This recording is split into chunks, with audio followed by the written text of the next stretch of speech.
Netcasts you love. From people you trust. This is Twit. Bandwidth for Framerate is provided by CacheFly at CacheFly.com. Framerate is brought to you by MailRoute.info. MailRoute is a secure hosted service that provides enterprise-grade virus and spam filtering to companies of any size. Try it right now absolutely free at MailRoute.info.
It's Framerate!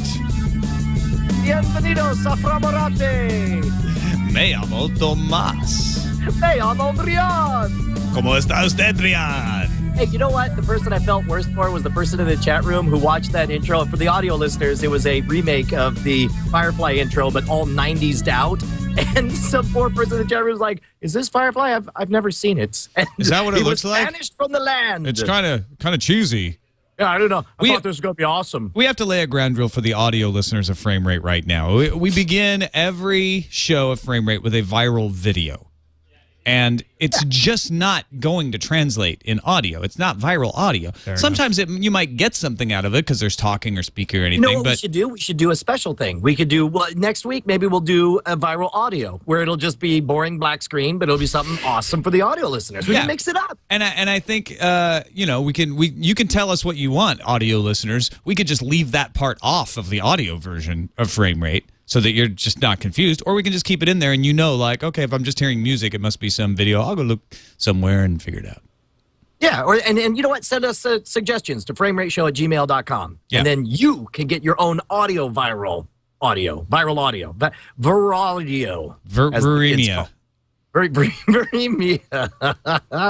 Hey, how you doing, Tom? I'm doing good, Brian. We're recording on a different day. So those of you wondering, wait a minute, I thought there was no Framerate this week because it didn't show up on time, and now there's one on my end, and I'm really confused. It's because Brian had a performance on Tuesday, so we're recording on Wednesday, and you're recording from Florida. Yeah, from Andrew Main's warehouse, where Justin Robert Young hosts NSFW with me. So I feel a little bit weird sitting in the Emperor's throne. You're in Justin's seat, huh? Yeah, I know. And it's not making you shout. No. Apparently, I originally thought maybe it was the environment that makes him scream and shout. And I so far, I don't think I've accidentally said anything. But no, Brian. It is not the environment that makes Justin shout. That is ridiculous. It's racist, and I am offended. Oh, you know what? Maybe it causes you to have the disease. No! It's spreading. All right, let's get in and start with our big story. This is a big one. This just in, the big story. You know what? But then the Still point makes me now, laugh. is it too much to ask for the audio to sound old-timey? Like, this just in, Dateline 2011. It's the big story. That would be a good change. It's still making me laugh, though. Yeah. I know, it still makes me laugh, but it's like I'm kind of ready to bump up our game on the audio. Because think about the audio. They don't see any of that. I think we could probably figure out how to make that happen between us and Bill. This is, our show is as good as you want to make it be, people. Yeah, dude, you decide your own involvement. Frame Rate is not a weekend retreat. Yeah. You decide your own level. All right, our big story. Comcast, Time Warner have teamed up to expand the TV Everywhere device. TV Everywhere is Comcast's way of giving you video on demand on the internet as well as on your cable box. They've enabled iPad streaming. So if you're a subscriber to Comcast Cable, you can get the Xfinity app, which allows you to stream all of the TV Anywhere stuff. And because they've teamed with Time Warner, they've now added, Turner Broadcasting. So TNT, TBS, CNN, Headline News, True TV. I don't even know what that is. Turner Classic They Movies. used to be Court TV. True TV that's is Court the TV. new name of Court TV. That's right. Cartoon Network and Adult Swim are all now available on the portal, Xfinity.com, as well as any streaming devices that you have that support it as well. And the reason this is our big story is this is two different entities, two different media entities. Careful to note here, Time Warner is not Time Warner Cable, by the way. Two different. Right. They split off earlier last year. But I didn't know they were a separate company now. two different media companies teaming up and saying, we want to provide you the way you watch television on the internet. Now, forget these Hulus and these other ways. We're going to have you get it by continuing to pay for cable. So, in other words, it stops you from wanting to cut the cord. Yes. Or at least that's their hope. On principle, super excited about this. This is the sentence that stuck out at me where it just said you'll be able to watch any iPad, any iPhone, any Android-based tablet and phone applications.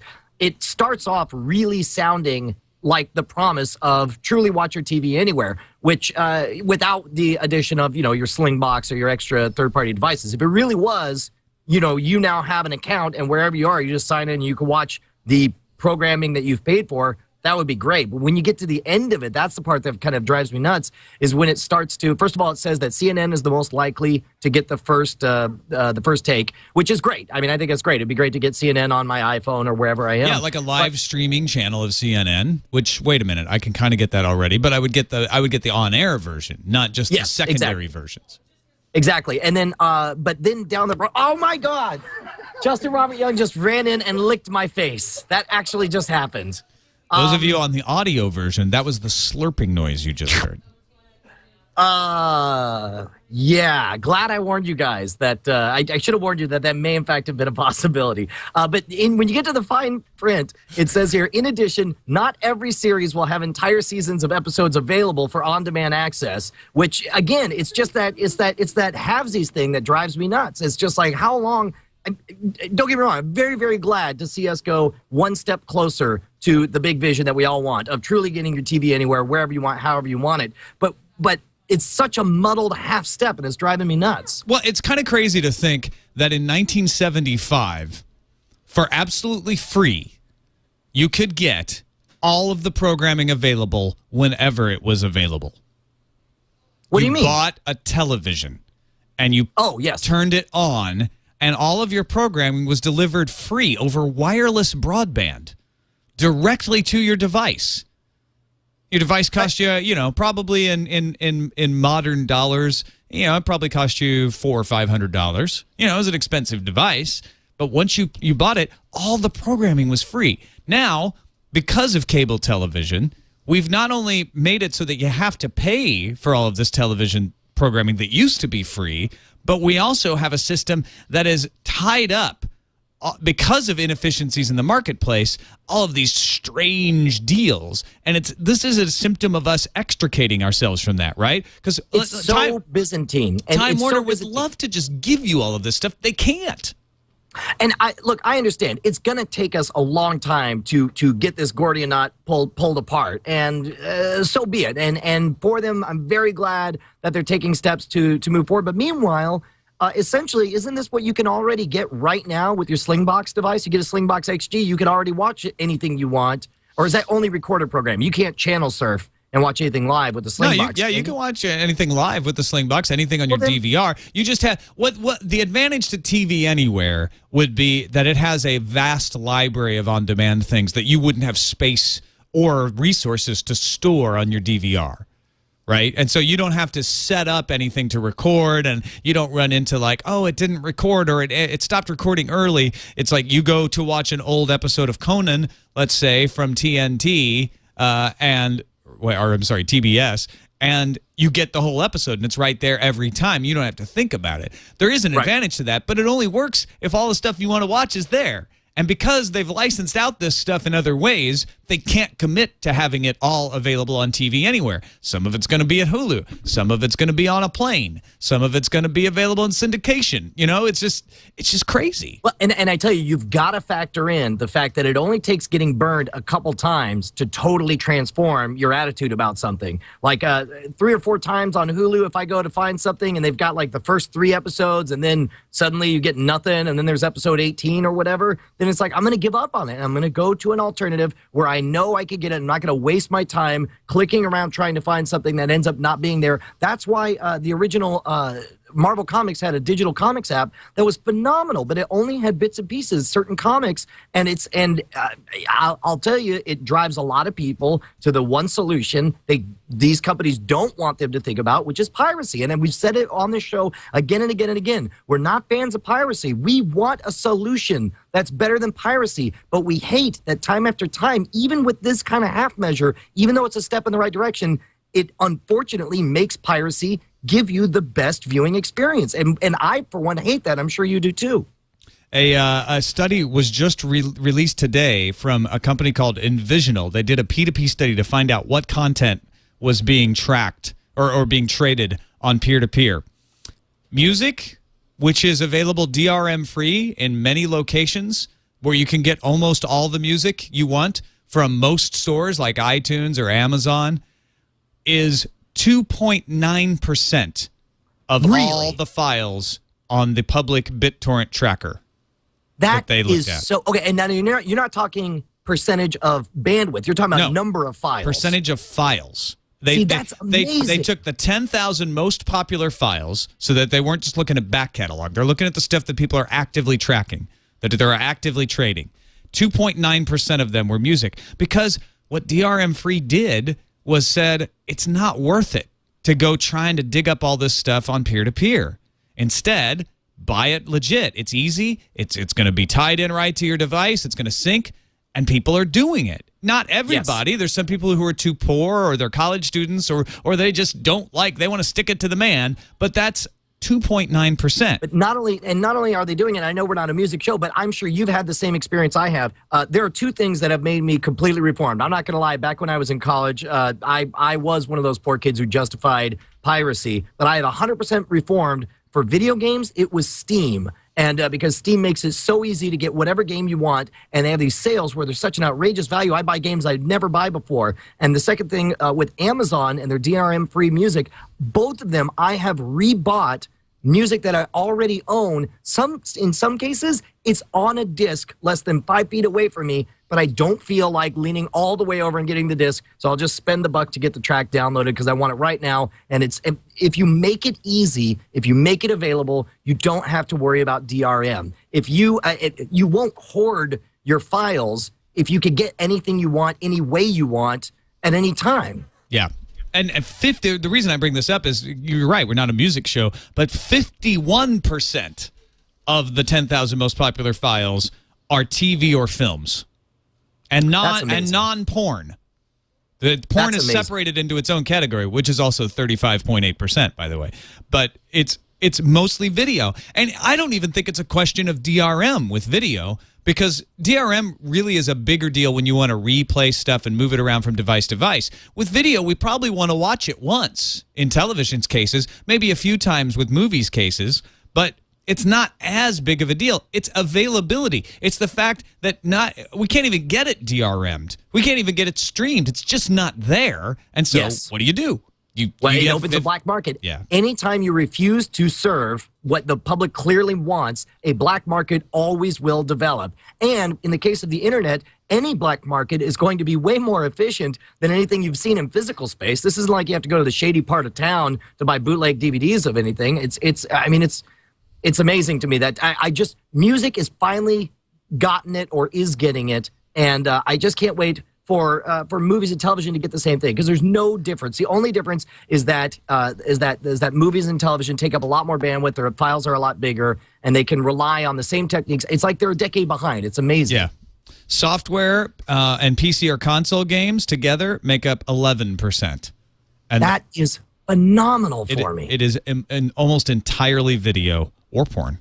That's the biggest stuff being traded. I like the way you whisper that as the footnote. Or porn. Or porn. I'm not sure what to make of the fact that porn is traded on BitTorrent, other than the fact that it's more embarrassing and people maybe are less trustworthy of giving their credit card over to a porn company, and so it has a built-in thing about it that forces you to want to go and get it for free from BitTorrent, because you perceive a risk in going to a pornography site and giving them your identification and your credit card number already. Yes. So you might as well take the risk on BitTorrent and not have to give away your credit card number.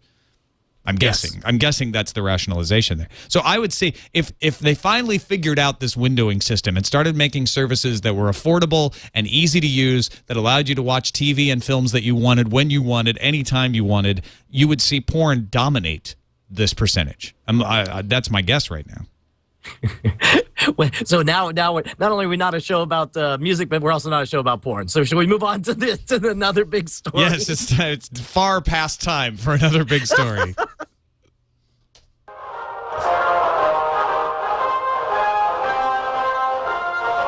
Stop everything. It's another big story. See, you know why we got to tweak that audio is because the old-timey music clearly sounds like it's coming out of the television, but then I assume Bill Meeks is the one saying that. I just hear Bill Meeks in my right ear leaning over saying, "Stop everything. It's time for another big story." Plus, he's got the guy on the television who looks like he should say, "Stop everything. It's another big story." Okay. So the CRTC, which is the Canadian companion to the FCC here in the United States, they monitor what goes on the airwaves and the internet, have allowed the DSL providers to put in bandwidth caps for resellers. So right now, if you go to Bell, say, in Canada, and you buy internet service, they give you a 25 megabyte cap, and then it's a couple bucks more Canadian to get more bandwidth, more data per month. Now they're saying they can force the resellers. So they have open pipes on DSL, right? And you can go to all kinds of ISPs, and there's competition for that. Now, all of those ISPs have to also put in place a 25 megabyte cap because Bell says they have to, meaning Canada can't watch our show because 25 megabytes is hardly anything if you're doing any kind of video streaming or podcast downloading or heaven, forbid, podcasting yourself and uploading. Well, so, okay, here's my question. First of all, how many real people does this affect? Because there's a difference between saying 25 gigabytes. I was saying megabytes, I think. 25 gigabytes. Yeah, 25 megabytes, you would be in some serious trouble. It's not quite that bad. I downloaded a photo. It was the worst decision I ever made. The way I heard the story, because I've heard everything third hand, and I'm excited to talk to you because you actually know the truth about it. But if you look at the chatter on Twitter, Canada, from their dark throne, decreed that none shall be able to download more than 25 gigabytes. Without paying. You can pay. Okay, without paying. But the way you just said is that the decision from the Canadian version of the FCC, whatever they were, is that resellers are allowed to choose to set bandwidth caps. The DSL providers, the people who own the pipes, are allowed to set the caps, and the resellers have to abide by them. Okay, but has anybody? I mean, but again, like let's say I was providing spicy beef, and it says I am allowed to put a cap on how much spice I put in my spicy beef. And then the resellers have to sell, they can't go adding more spice to my spicy beef. Like that doesn't sound unreasonable. But the question is, how many people does this actually affect? How many people are suddenly restricted? Where did this 25 gigabytes come from? Well, everyone is affected at this point because Rogers and Shaw, the cable companies, already have bandwidth caps. They have data caps already. And the major telephone companies all immediately jumped on this because they're going to make a boatload because there's no competition. And if essentially the only competition they had were from resellers because they were required by law to open up their pipes and sell wholesale. And so what this did was allowed them a way to stick it to the resellers and eliminate competition, because now the folks who are reselling the bandwidth from the telcos can only have the same bandwidth caps as the telcos.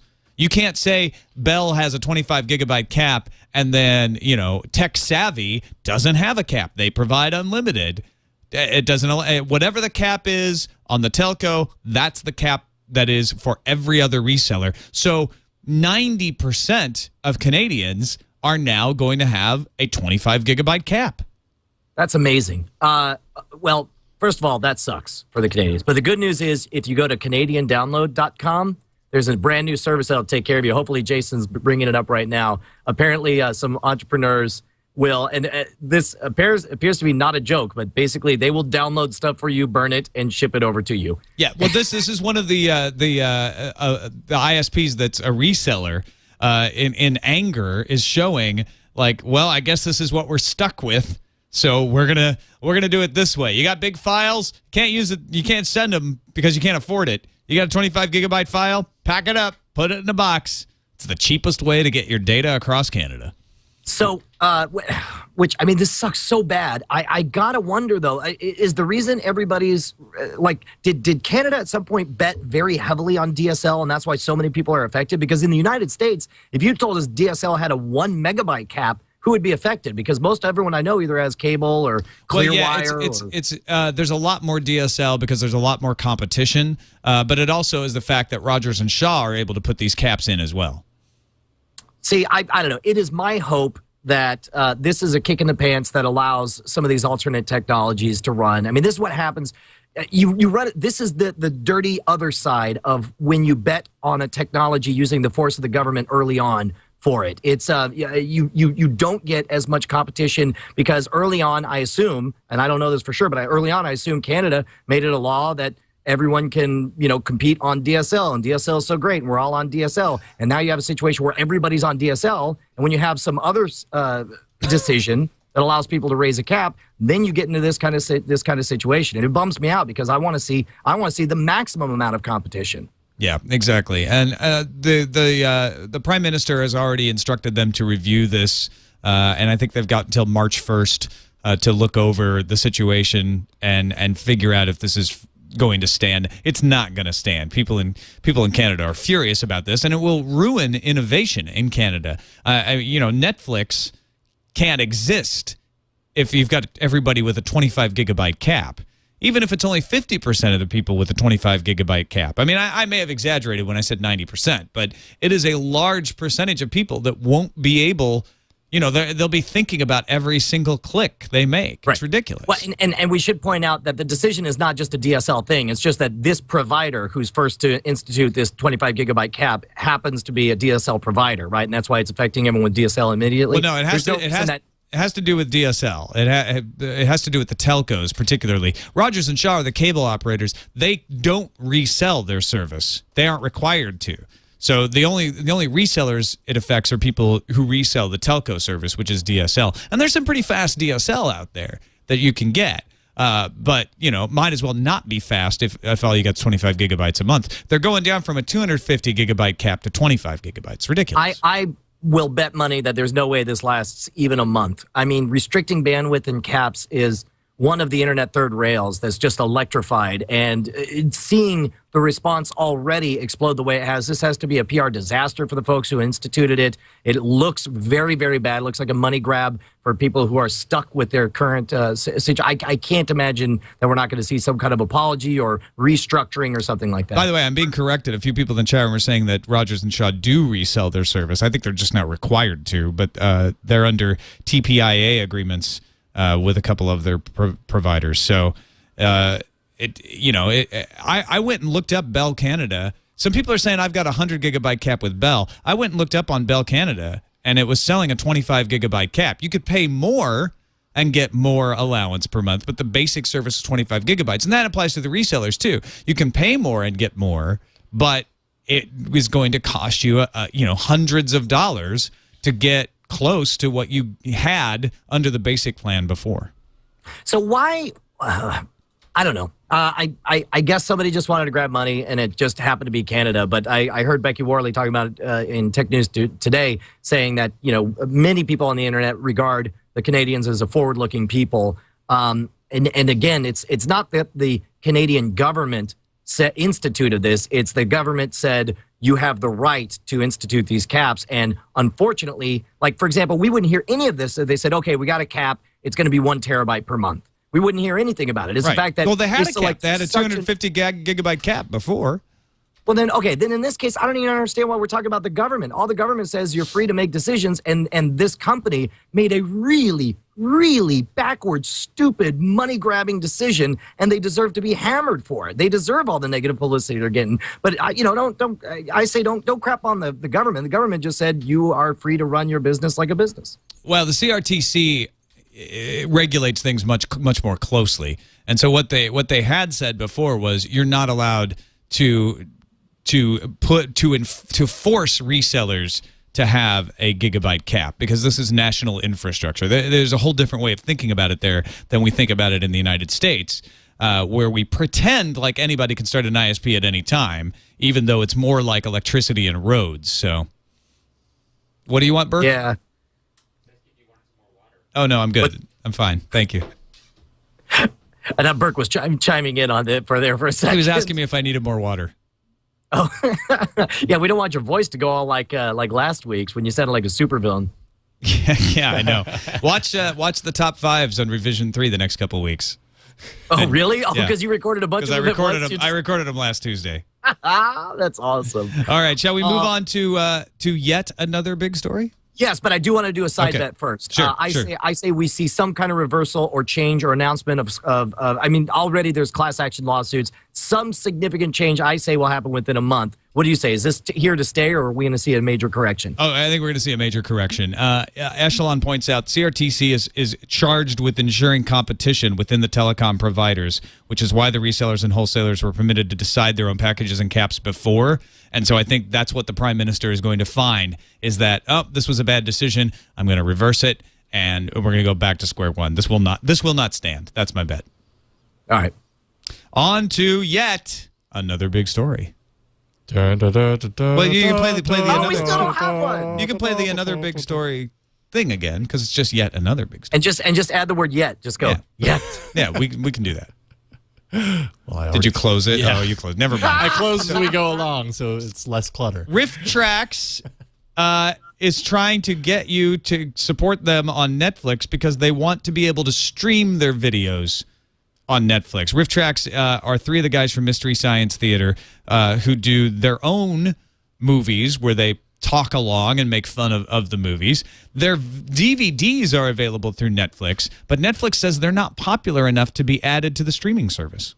Now, this is so backwards to me. If it's not popular, then you should put them on the option that costs them no physical media, no postage fees, and none of the like. To me, it's obvious that only the most popular should have to be on DVD. Like, what would it cost them to throw this on Netflix streaming? You pay somebody a few bucks for a couple of days to transfer some files and code it in the right format, and Microsoft Silverlight program, and you're done. Exactly.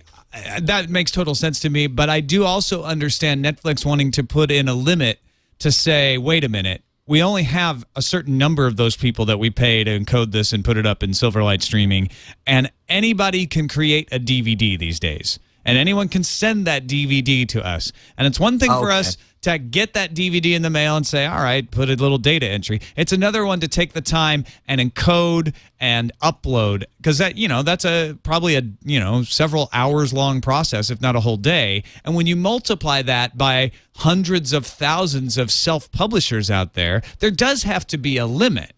No, that's fair enough. I get that.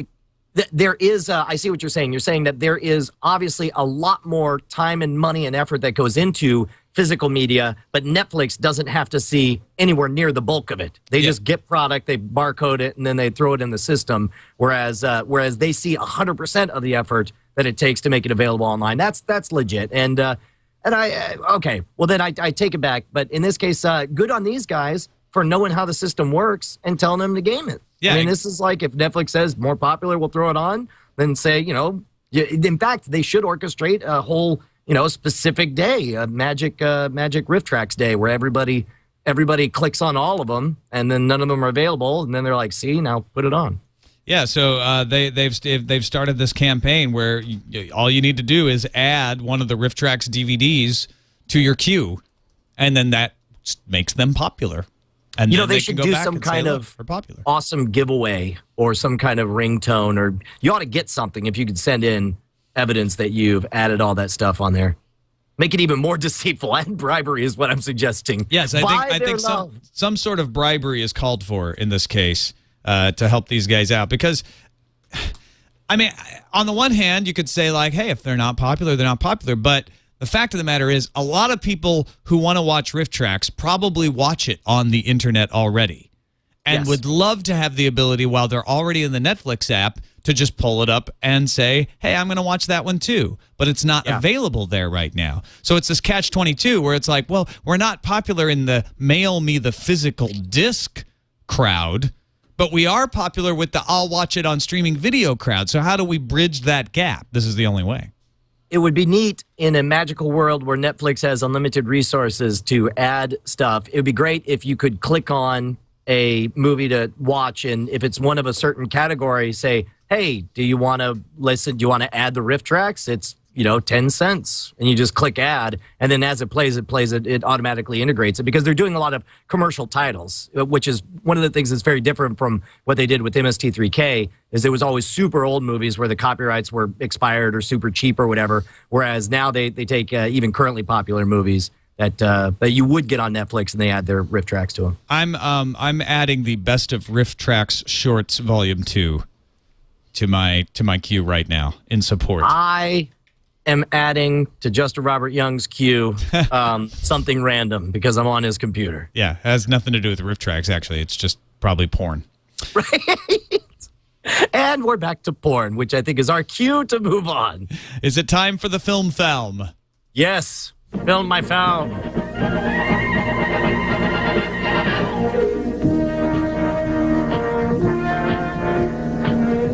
The silver screen is in your home. Film Found, a frame rate special. The Stand heading to the big screen, eh? Yeah, and by which we are not talking about re-releasing the terrible primetime special from, what was it, ABC in 1994 or whenever. Oh, God, yes, I didn't even think about that. With Laura San Giacomo. Can you imagine how disappointed you'd be? Like, oh, The Stand is in the theaters. I'm going to go see it tonight. And you get your ticket, you sit down, and it's just like, it's the Gary TV Sinise special all over again. So this is something we're both excited about. We should have disclosure out of the way. Both of us have read The Stand, right? I have not read The Stand. You have not read The Stand? I have not. We cannot be friends. I'm going to read it once I'm done with the Dark Tower series. Okay, no. Oh no, you're already like way far in the Dark Tower, aren't you? Mm-hmm. I'm at Wizard and Glass. Okay, all right. Well, all right. When you finish Wizard and Glass, the first 4 you can read straight through, but then you got to take a break before you read 5 through 7 because Okay. you need to read The Stand and Insomnia and Black House, and there's one other one that I keep forgetting. I'm never finish Dark Tower. They all tie in because The Stand ties into the Dark Tower. Well, I know they tie in, but so you're saying it would spoil it for me if I don't read The Stand I would say first. you would have Hearts in Atlantis is the other one you have to do. Like, my brother didn't take my advice. Yeah. And he finished, and he was just like, oh, yeah, it was good. But then like, he went back and read Hearts in Atlantis. He's like, oh, I wish I had read this before because these low men in yellow coats, these villains, they weren't scary at all when I read the book straight through. But, like, man, they're really terrifying after you read Hearts in Atlantis. All right, so I have got to read The Stand and Hearts in Atlantis. But how many others? Insomnia, it's kind of about the big villain of the entire ship. And it doesn't spoil it to read these? You know what? I'm not going to lie.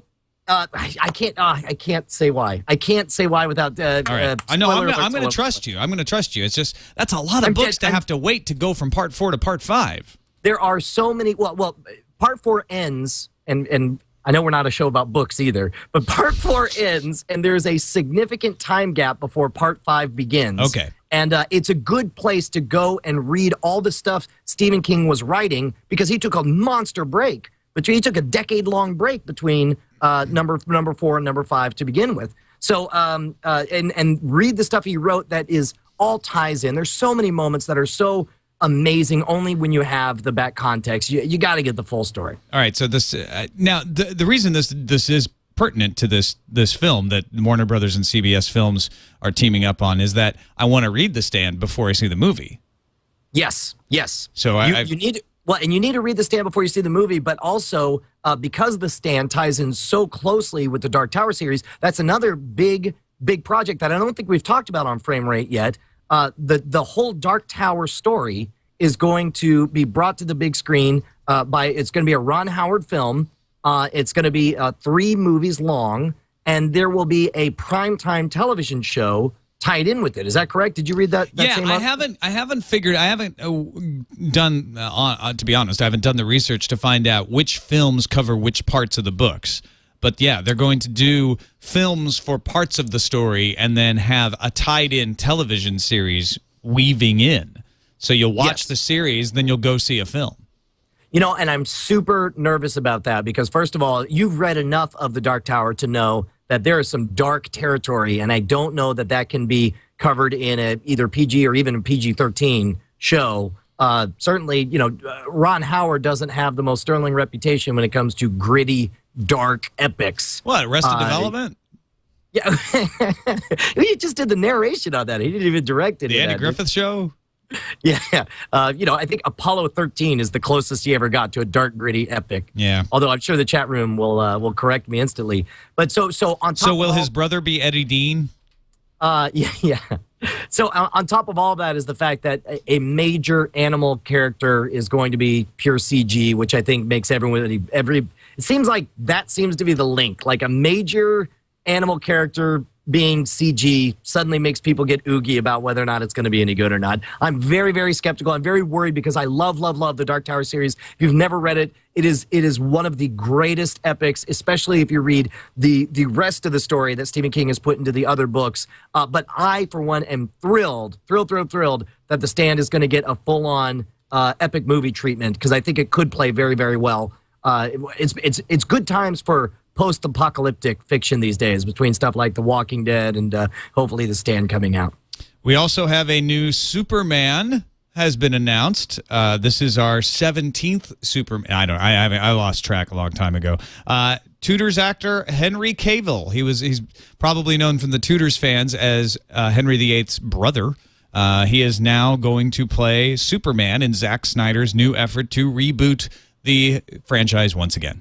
2 questions. First of all, have you watched The Tudors? Have you seen him? I watched the first 2 seasons of the Tudors. I watched some of season 3 and then I fell away. And so he's British, right? Yes.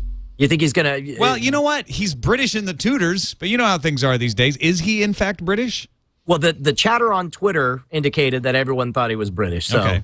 He smells British, if nothing else. And so I wonder if he's going to talk with that. Probably will not talk with a British accent. I can't imagine a Superman with a British accent. Not the all-American Superman. He's going to speak with an American accent. But that's no big deal. People do that all the time these days. Americans are talking with British accents. British people are talking with American accents. I always feel betrayed when they do. Only when you find out, though. I know, but then you're just like, you're not the character I thought you were at all. But that's like, meeting Superman and finding out, oh, I just shot you in the chest and it actually went through. You're not made of steel. At all, that's ruined it for me. Now you're dying. Did you? Are you a big Superman fan? I am. Yeah. I am not. There are people who devote their lives to being Superman fans, and I'm not nearly in that class, right? But let's say I'm a Superman fan. I've been a Superman fan since I was a kid. If you're going to pick like top 10 favorite superheroes, Superman would probably be up there. Probably still. Definitely when I was a kid, he would have been close to the top. For me, Superman, and maybe it's because, and I'm sure I'll get a bunch of emails at framerateshow@gmail.com correcting me on this, but certainly the way he's portrayed in the movies and on, Super Friends, that kind of thing, it's too many powers. You rolled nothing but 18s in your character creation, and now you're 100%, and it's just not even fair. And so it's like it's hard for it's hard for me to see much strife or challenge in him. And maybe I just need to be directed to the right stories. Yes, there are some great stories. Read Kingdom Come. That's a fantastic DC story, not just Superman. Red Superman is another one of my favorites, where they actually take the Superman legend and cast it as a Soviet Union. Like he lands in Russia. Oh, that's awesome. Instead of landing in Smallville. That's awesome. Yeah, so there's some really good stuff. The thing for me about Superman was, like, when you're a kid, you want to see, like, what would happen if, like, it was impenetrable bullets and this and that, and there is a weakness, right? It's kryptonite. And it turns out that there are all kinds of innovative ways to use kryptonite to defeat Superman, to which it almost obviates his superpowers, because anybody just walks up with kryptonite and suddenly he's useless. He can't even stand up. So there's a balance there, but it plays to that sort of like, oh, this superhero, nothing can stop him. He's invulnerable and he can fly, and it's that wish fulfillment. And so what makes Superman interesting to me is once you've gone through that mythology of how he adapts and what it means, and he's racing trains and he comes to terms with his powers and decides to use them for good, then how do you play with that metaphor, and what do you do down the line to change it? That's what interests me more about Superman now. When I was a kid, it was the very juvenile, like, it's the guy who can save anyone, and, it's the hero who can come and stop the bad guys, and I want the bad guys to be stopped. Once you get older, you start to realize, well, that's kind of boring. You need a little more conflict. And I think you're right, because as a kid, it's such a kid fantasy. We're like, well, I want the guy with all the powers and all the strength and all the speed and can fly and can do anything, But I from what I understand, there are really good stories. I'll have to give them a read. I know Andrew Mayne was really talking up Secret Identity, which is a peripherally Superman-related book. But again, hey, Tom, we're not a show about comic books. We're a show about pornography. So let's. And the porn means it's our cue to go on to the next story. Yes, it is. And our next story is just what we're watching film-wise. Did you see any movies since our last show? It's been a very, very busy week on the road. I don't even know what I want to. Do you know what I want to go see? The only movie that's on my radar right now is now that it got so many Oscar noms, I want to check out The Social Network, because I've heard great things about it. Yeah, that's definitely worth seeing. And you didn't watch any movies on TV or anything like that? Nothing, DVDs? No, I haven't even seen a television in a week. It's been a very brutal week on the road. The Fighter is the movie that I saw this weekend. Also Oscar nominated. I believe Christian Bale absolutely deserves an Oscar for supporting role. In fact, I think it's ridiculous that his role is listed as supporting. He's basically a main role. And it's the story, based on a true story of two brothers from Lowell, Massachusetts. The younger brother is still a boxer. The older brother used to be a boxer, knocked down Sugar Ray Leonard in a boxing match, but is now a crack addict. What? And this is based on a true story, you said? Yeah, based on a true story. And so it's all about the younger brother actually trying to make it as a fighter and get in. He's nearing the end of his career and he's still trying to get in there and have his big break. And his brother's training him, but his brother's a crack addict. And so it's, he's sort of dragging him down. Sort of. That crack can sort of bring people down. I mean, he's dragging his brother down. Obviously, the crack is dragging Dickie down, but yes. And Christian Bale, what's most impressive is when you actually see the real character that Christian Bale was basing his character on, and he got it dead to rights. He shows up in the movie? At the very this was a beautiful touch to this movie. So you're watching this movie, it's based on a true story, and you're wondering, as you do with these movies, well, how much of it's real? What do these guys really look like? At the very end, they mimic a part of the movie where they actually did a kind of a faux documentary When Harry Met Sally thing, where they're looking at the camera, talking like they're in a documentary. They mimic that with the two actual guys, the younger brother and the older brother, modern day, sitting at a counter in a diner doing a little bit of that talking, and you get to see what they really looked and acted like. And man, let me tell you, Dickie, Christian Bale's character, it's like, damn, that's just an older version of what Christian Bale was just doing on the screen. See, now all of a sudden I wonder if we should have raised the spoiler alert to yellow, because now I suspect I now know that one of the characters doesn't die. Sorry, I was just looking for an excuse. Yeah, I guess that is a little bit of a spoiler, but there's really not. That's not a piece of tension in the movie. You're never sitting there wondering like, oh, is this guy gonna live? It's more about what's going to happen to the younger brother's career. And Right. that I haven't said a thing about. You want to talk tube tops? Let's do.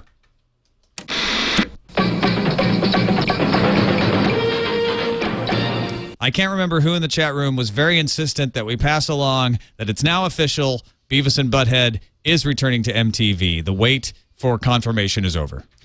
Yeah, and you know what? I love this as a story because it's something, it was novel enough when Family Guy vanished for a half decade and then suddenly reappeared. It was novel when Futurama vanished for a long stretch and then suddenly disappeared. But new record, Beavis and Butthead coming back, and they're just going to keep running like nothing happened. It's not, I mean, I love this. This is fantastic. They're not going to make them older? No. I mean, the rumors I read early on, it's just more episodes with updated commentary on newer videos. And it's just going to be them doing the same thing that they've always done, the same shenanigans and everything. Is this true that the headline says Justin Bieber tweets the return of MTV's Beavis and Butthead? I don't know if he was first, but I have no doubt that he probably said that. Yeah. But P. Delahanty in the chat room points out that a lot of MTV viewers were not even alive when Beavis and Butthead first aired. Does that explode your brains or what? I'm so old. The rest of the chat room is shouting that in 3 years they should bring back King of the Hill. And I'd be down with that too. Mike Judge is an amazing, amazing talent. I love Mike Judge. I think Especially he's fantastic. In fact, I think Beavis and Butthead is actually one of the least favorite of the things that he has done. Mm. Yeah, I think Beavis and Butthead got a reputation for being very sophomoric, but I think when you watch it, he did a really good job of sneaking a few smart things here and there. I was a fan of Frog Baseball in the Spike and Mike festival, but then once it went to TV, it kind of sold out. Kind of sold out, yeah. But I remember seeing those original Mike Judge shorts. Spike and Mike's festival of Sick and Twisted animation was phenomenal. I watched it at the Dolby Theater. I watched it at the Dolby Theater as well. In Austin, Texas, yeah. What was you were probably at the same showing. What was the Might have one been. where the guy's in the back and he only plays the one song? He's just like, hey, it's good to be here. And he plays Long-Legged Woman, Where Have You Been All My Life? Oh, Live, right, Live. right. I don't remember that. I do remember No Neck Joe, though. No Neck Joe. Joe. Oh my god. Yeah, man. You know what? I've got kids now, and I'm a grown up, and I don't know that I have what it takes to go to a Spike and Mike's festival of Sick and Twisted animation anymore. Yeah, it's Sick and Twisted. It delivered on both promises. Boy, you're not kidding, man. I have not fulfilled my promise to watch more of The Cape. You know what? I haven't either, and it turns out maybe a little bit of a moot point. Because NBC has cut their order of The Cape from 13 to 10 episodes. That's usually a good sign, right? That means they're very behind a project. That means they want quality episodes because it's doing so well. That means we care enough about this show that we're not going to be crass consumers here, and we're going to make sure you get only the best of the episodes that are offered. The only part that really bummed me out about this particular article is that it looks like the Summer Glau-centric episodes are the ones going to be sacrificed, according to IO9. But that's a dumb idea. Hey, let's take probably the only hope our show has and get her out of there. On the other side of the coin, SaveFringe.com has a ratings analysis up for the first 2 episodes of Fringe since it started the mid-season restart here in January, The Firefly and Reciprocity. And it looks like Fringe is actually faring better than it was on Thursdays. That's awesome. That's awesome. And I'll tell you, it gives me hope. If you asked me a few years back whether or not, like, I would have looked at this and said, all right, you bought yourself one more season, and then it goes to the tank. But, I mean, after the massive resurgent success of shows like Family Guy, the fact that we could see shows that are dead and buried completely return from the brink, that has me excited for Fringe. And, again, I will apologize because while I do now have Fringe in my possession, I still haven't had a chance to watch it, but that should all change in 2 days, and I'll have a don't let up, everyone. You can't let the ratings slag now. They're good, so keep recording, keep watching. TV by the Numbers has recently changed their opinion of Fringe to likely to be renewed. Hey! So things are looking up. I didn't know they rated shows like stocks. That's awesome. Yeah, I know, it's pretty cool. What do you think of the new face of William Adama? Little Bieber-esque Adama. I don't know. I am very very least- much looking forward to Blood and Chrome, but the new William Adama will be Luke Pasqualino. I didn't think the William Adama in Caprica looked anything like Edward James Olmos as a young boy. Maybe I'm wrong. This looks like a teenage version of the kid from Caprica. You know what? That means the only way they can stick to continuity is we have to have like 5 seasons of watching him with horrible, horrible acne. So that finally, he ends up looking like Adama. So he ends up looking like Edward James Olmos. That's horrible, but He'll true. write it like it'll be a footnote. It'll be like the last episode of the new Galactica will be him trapped in a prison. It's like 7 years later. It's like, I still have horrible acne. Or he is killed and replaced by a skin job. A bad skin job, and that's why he has such bad skin. It was one of the first skin jobs. They didn't get the skin part very well. It was 1.0, yeah. All right. Details of the script for the prequel are up as well. We won't give you any spoilers. You can find those very easily by going up and looking at it. But essentially, if you haven't heard, Blood and Chrome will feature William Adama as a young new recruit. He's got an older friend that, to me, is kind of a Colonel Ty type guy, except they couldn't make him Colonel Ty since of what we found out in the original Battlestar. So they have him getting transferred to a Battlestar Galactica when Galactica is new and fighting the Cylons as they are revolting on the 12 colonies. Have they already announced whether or not they're going to go with the old style toasters to be continuous, or will maybe they be a footnote, or maybe this is pre those iconic toaster looking guys? I think we're going to see a mix. Spoiler alert. Well, do we actually know, or this is all speculation? This is all speculation. Yeah, Okay, this is my no speculation, spoiler. right? I think we're going to see a mix of the Raiders that we saw in Caprica, and probably some new versions that are a take on the classic Lorne Green Battlestar Galactica era Cylons. Because they've already shown that model exists in one of the flashbacks from Battlestar Galactica. Right. When we saw the younger the very first episode, you see the guy sitting at the armistice station, and he's looking over documents, and it's of the diagrams of the classic old toasters, and that's what Caprica 6 walks in, is just, or I guess it's not her because, well, for reasons, but she's like, oh, we still have them around. They serve their purposes. Yeah. So there you go. I think I that's my guess. I'm guessing you haven't seen any television either. I have seen so much awesome CNN Airport edition footage of, apparently it's snowing in America. And I found that out not only because of my flights getting delayed, but because they reported it nonstop on CNN. Very excited. The snow continues. Boom, boom, boom. Snow right. apocalypse. Snowmageddon. Yeah. I actually haven't been watching that many shows myself. I have been keeping up on Being Human, the U.S. reboot of the British Being Human, the show about a ghost, a werewolf, and a vampire who are roommates. That's right. I was very skeptical. I was very afraid that this was not going to deliver because I thought the British version of this series was brilliant, and I have to say they're doing a good job. I am compelled. They are following the storyline very closely at the beginning, but they're already throwing in changes, and they're interesting changes, as well as Jacob from Lost. Yeah, is the head of the vampires in the sci-fi Being Human. He is brilliant as Bishop. Jacob from Lost. My brain exploded when somebody pointed out online that he's one of the thugs that assaults the Big Lebowski in the beginning of the movie. He's the guy with the long hair who shoves the dude's head. Right. That is my hilarious. Obviously, Jacob's not a golfer, was the tweet I read. Something I saw recently had the Man in Black as like an investigator. He was like the co-cop looking into something. I can't remember what it was that I was watching. It was a movie on Netflix that we were streaming. I don't know. Maybe I don't know, but that's I will definitely check out Being Human now, especially knowing that it makes the cut for you. But one more thing before we talked about the Cape, like, does that release us? Because you know me, I've already said it. Like, once I find out something's canceled, even if it's awesome, even if I love it, I can't bring myself. I haven't finished Deadwood. I mean, But there are exceptions. There should be the Firefly rule corollary to that, which is if you've never seen Firefly, who cares that it's not canceled? Go back and watch it. It's absolutely worth it. Absolutely. But I know what you mean. Like something like The Cape, where it's like you're not missing a hidden gem that got canceled prematurely. I mean, there's questions about that. I think we're released. I think we are. Yeah.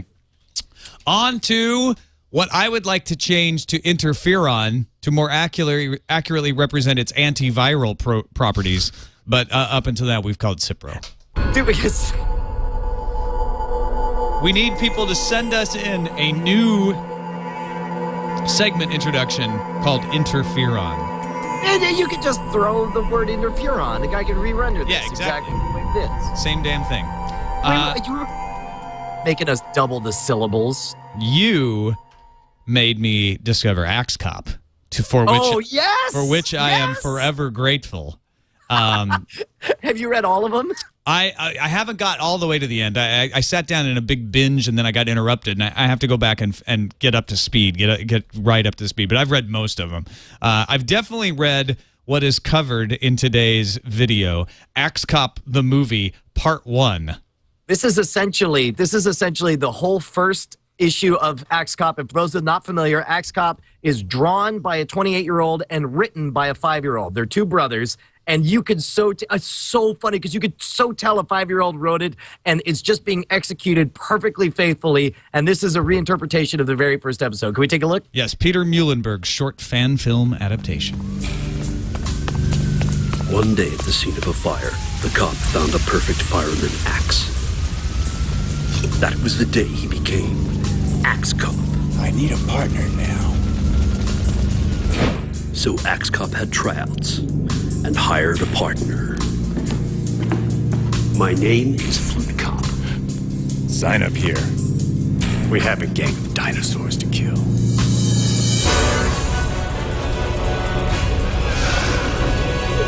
I'll chop your heads off! So they cut the mother and father dinosaur heads off, then devised a plan. We should put these heads on sticks and hide bombs in them. But Flute Cop got dinosaur blood on him. I feel strange. The dinosaur blood caused Flute Cop to unexpectedly transform into a dinosaur soldier. And so they became Axe Cop, dinosaur soldier. Kick ass! Yes! Oh, so much joy! So much joy! That is better than Superman. Wow, It's that's so good. awesome. So good. My only, and it's such a minor gripe, I just wish that the audio mixing had their voices a little more prominent. It's here. Yeah. It's hard to hear, Flute Cop. I don't know if the actors ate their words or whatever, but it's so faithful, so good. Oh my gosh, it's awesome. It's kick-axe is what it is. I think I'm going to save our India's most expensive movie yielding the most astonishingly violent and demented action scene for the closing credits. Yes, absolutely. Let's finish on that, but read a couple emails before we go. Let me just say that I'm shocked that this is only hitting the rounds now. I saw this must have been 6 months ago. Oh, really? Yeah. It's just now picking up steam. Well, as often happens, there will be bits and pieces of it that'll get out, but then for some reason, this particular 10-minute slice of footage is what is taking off. So, but it definitely is worth checking out. Tom, you want to read this first one, and I'll take a second?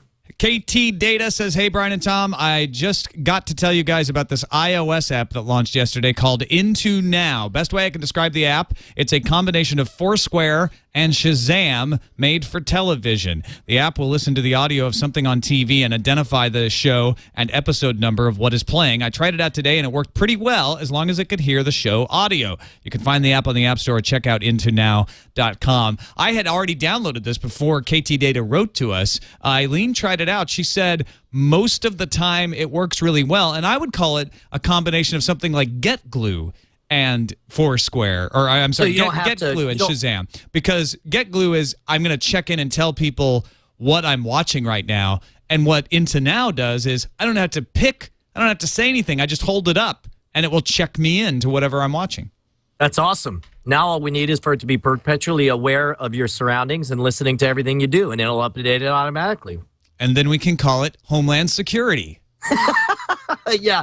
All right, we got a short one here. I've abbreviated it here so we get to all the best parts. Hey, Tom and Brian, that Dan Leaders here. I recently discovered Frame Rate, and I am loving it. I've finally gotten caught up to episode 9 and was wondering if you have ever discussed a few of my favorite shows. We'll just run through these. Burn Notice. Tom, have you watched it? I probably seen a couple episodes, but no. All right. Dan says, I love the characters in the show. The main character, Michael Weston, is a cross between Jim Rockford of the Rockford Files and Bond, James Bond. The Shield. Yeah, I've heard that's not very good. Okay. Up yours, Tom. No. I am going to watch The Shield. I promise. The Shield is phenomenal. One of those shows that just grabbed me from the start. What a great cast and an excellent study on human nature and how power corrupts. The Defenders on CBS. Have you seen it? Oh, I have. I haven't seen it since it was actually on, but I do remember catching several episodes of The Defenders. It was well written, and it has Jim Belushi. You thought it was going to be a joke, but it wasn't. Yeah, he says it's a very fun show. Belushi and O'Connell play Vegas law partners in this well-written law crime drama.